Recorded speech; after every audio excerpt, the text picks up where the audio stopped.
예전에 패권이 든 카드는 핵무기였습니다. 하지만 맞상대끼리는 쓸 수 없는 무기가 됐죠.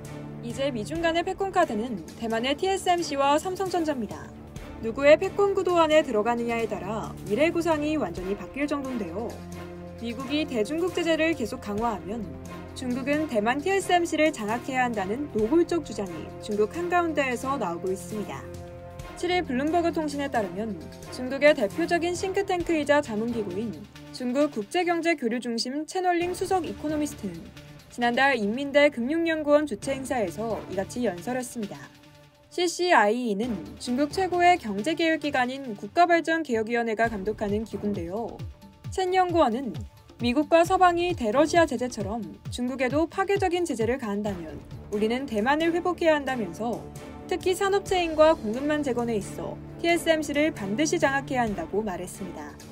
그는 미국은 자국 내 공장 6곳을 짓기 위해 미국으로의 이전을 서두르고 있다며 우리는 이 모든 목표가 달성되도록 내버려둬선 안 된다고 강조했습니다. 이 같은 발언은 지금까지 미중 간 전략 경쟁 과정에서 나온 발언 중 가장 두드러진 것으로 세계 양대 경제대국 간의 경쟁 격화의 핵심 전략 자산으로서 대만의 반도체 산업이 어떻게 여겨지는지를 보여주는 것이라고 블룸버그는 평가했습니다.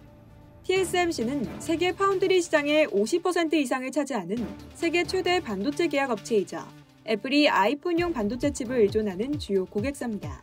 이번 발언과 관련해 TSMC 대표는 언급을 피했다고 블룸버그는 전했는데요. TSMC는 미국 내 생산시설 6곳 신축 관련 보도에 대해서도 확인한 바 없습니다.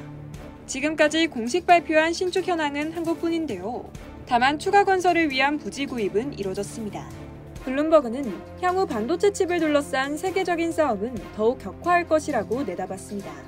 아직까진 러시아의 우크라이나 침공이 주는 교훈은 중국도 언제든 러시아와 같은 상황에 놓일 수 있다는 사실입니다.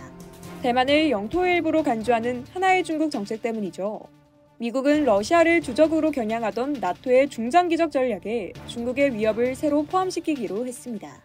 아울러 조 바이든 미국 행정부는 도널드 트럼프 전임 정부 시기에 추진된 화웨이 등 중국 반도체 관련 기업들에 대한 제재 방침을 이어가고 있는데요. 이와 동시에 바이든 행정부는 광범위한 중국 경쟁 법안의 일환으로 국내 반도체 연구개발과 생산에 520억 달러를 투입할 계획을 발표하고 의회 승인을 기다리고 있다고 블룸버그는 전했습니다. 이상 여의도TV였습니다.